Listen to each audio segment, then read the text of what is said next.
If you're struggling to get sales on Amazon KDP, you're not alone. And the problem probably isn't your cover design or your book description.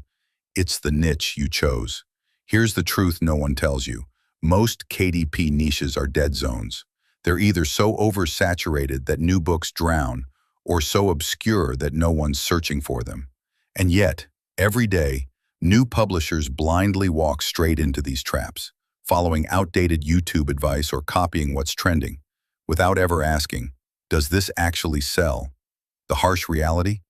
According to recent analysis from top KDP trackers, over 80% of self-published books make less than $50 a month, and the biggest common denominator isn't low effort, it's poor niche selection. And no, just picking a low content or journal niche won't save you. Those spaces are often even worse. So today, we're not just going to list random bad niches.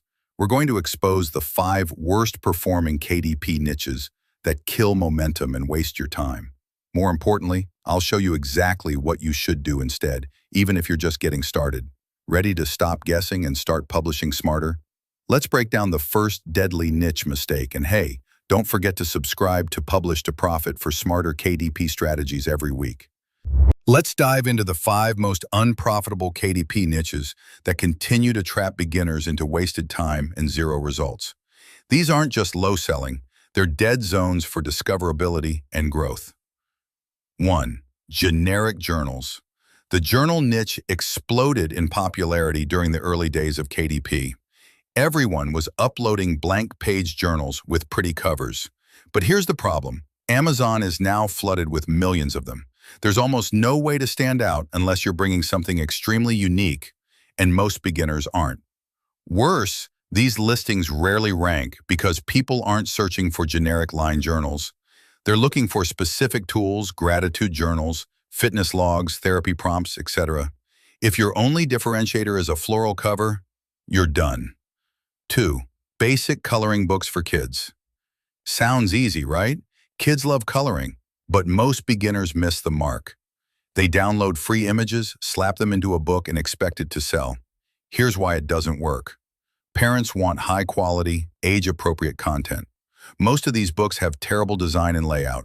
The category is dominated by well-known publishers and licensed characters like Disney, Crayola, etc. Unless you're a professional illustrator with marketing strategy, you'll get buried fast. 3. Password logbooks and address books. These low-content books used to sell back in 2018. Now, they're a graveyard. Why? People store passwords digitally now and address books?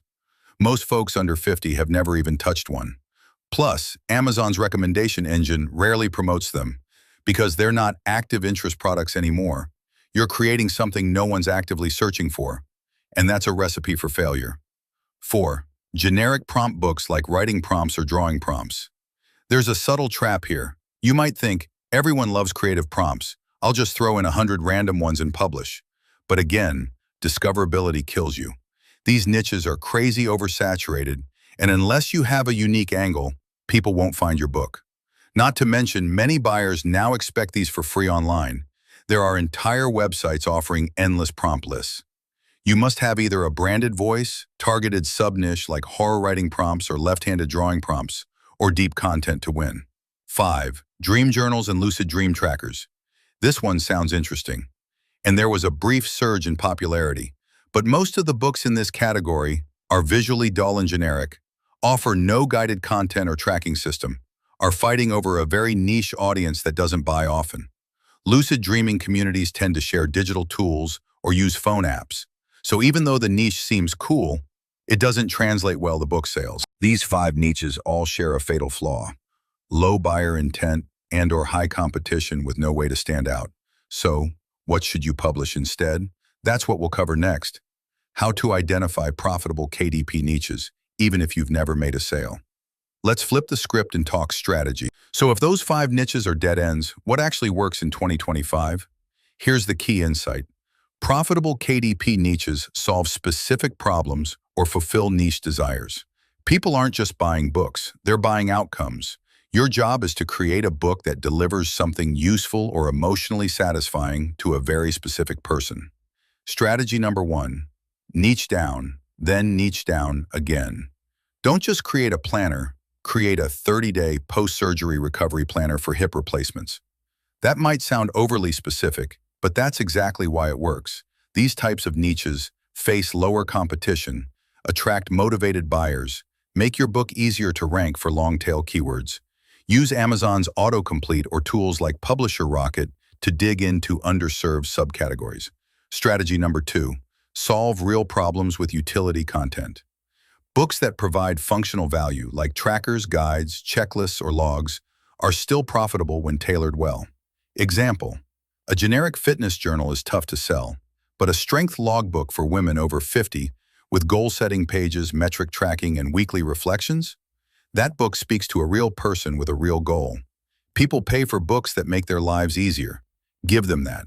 Strategy number 3, align with evergreen life events or cycles. Some niches never die. They just evolve. Think pregnancy and baby prep, mental health and therapy support, career transitions, learning a new skill like budgeting, coding, or cooking. These aren't just topics, they're emotional journeys. If your book helps someone through that journey, it's valuable. Strategy number 4, build books around communities. People don't just buy products, they join tribes. If you build a book for a passionate community, like Dungeons & Dragons fans, bullet journalers, or homeschooling parents, it becomes easier to market. You can connect through Reddit, Facebook groups, or TikTok niches, and when you understand that community's language and pain points, your book instantly feels like it belongs. Bottom line, don't publish what everyone else is publishing. Publish what your audience needs but can't find. That's where the real KDP gold is. Now, let's wrap things up with a few rapid-fire tips to keep you out of trouble. Before you hit publish on your next KDP book, here are 3 final rules to keep you out of the failure pile. 1. Never guess demand. Use keyword tools, Amazon search suggestions, and even Reddit questions to validate your idea before you spend a single hour creating it. 2. If the niche is everywhere on YouTube, avoid it. The more viral a niche tutorial is, the more saturated that niche becomes. If it's easy money, it's probably already dead. 3. Think like a buyer, not a seller. Would you buy your book? Does it solve a clear problem? Does it stand out? If not, go back and refine. Here's the truth. The difference between a failed KDP book and a profitable one isn't luck, it's strategy. Focus on specific people with specific needs and give them real value. That's how you win. Subscribe to Publish to Profit for smarter KDP strategies every week.